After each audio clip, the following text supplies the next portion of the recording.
পুজোর আগে দক্ষিণবঙ্গের একাধিক জেলায় বন্যা পরিস্থিতি। একদিকে নিম্নচাপের জেরে টানা বৃষ্টি, অন্যদিকে অবৈজ্ঞানিক পদ্ধতিতে টিভিসির জল ছাড়ার কারণে বানভাসী রাজ্যের বিস্তীর্ণ এলাকা। 2021-এর পর 2024-এ ফের বন্যার কবলে আমতা, খানাকুল, উদয়নারায়ণপুর, ঘাটাল, পাঁশকুড়া একাধিক এলাকা।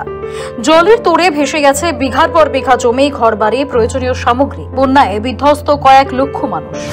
যদিও এই বন্যার জন্য মুখ্যমন্ত্রী দায়ী করেছেন ডিভিসিকে। রাজ্যের মুখ্যমন্ত্রী ম্যানমেড বন্যা বলে দাবি করছেন। বন্যা দুর্গতদের পরিবারে ইতিমধ্যে পৌঁছে গিয়েছে সরকারি ত্রাণ।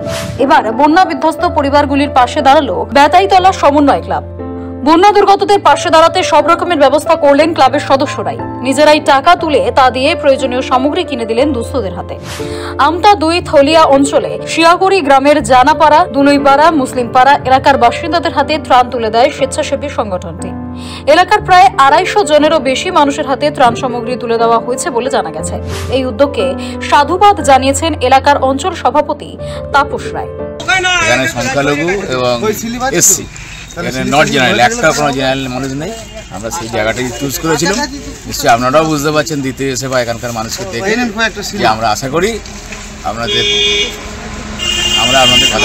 বেতাইতলা সমন্বয় কমিটিকে আমি ধন্যবাদ জানাই। আপনারা আপনাদের অমূল্য সময় নষ্ট করে এবং অর্থ ব্যয়ে আমাদের এলাকায় আমরা ত্রাণ বিতরণ করতে এসেছেন। প্রয়োজনীয় প্রায় সকল সামগ্রী এদিন গ্রামবাসীদের হাতে তুলে দেওয়া হয়েছে বলে জানা গেছে। বেতাইতলা সমন্বয় ক্লাবের এই প্রচেষ্টায় পুজোর আগে খুশি গ্রামের মানুষজন। সৌভিক সান্যালের রিপোর্ট, সময়, কলকাতা।